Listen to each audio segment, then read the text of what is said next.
Tollywood অভিনেত্রী শ্রাবন্তী চট্টোপাধ্যায় ও তার সাবেক স্বামী রাজীব বিশ্বাসকে নিয়ে শুক্রবার থেকে গুঞ্জন শুরু হয়েছে। তারা নাকি আবার একত্রিত হতে চলেছেন।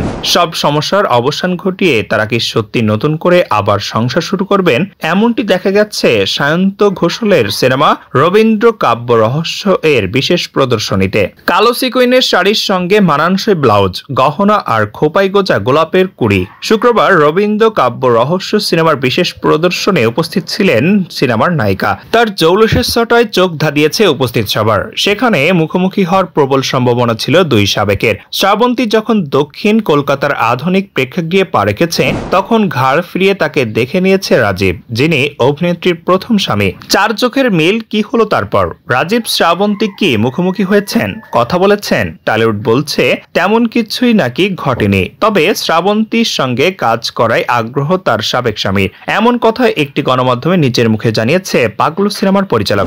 রাজীব বলেন, আমাদের যখন আইনি বিচ্ছেদের প্রক্রিয়া চলেছে সেই সময়ও কিন্তু একসঙ্গে কাজ করেছি, কোনো অসুবিধা হয়নি। আসলে কাজের ক্ষেত্রে দুজনেই পেশাদার।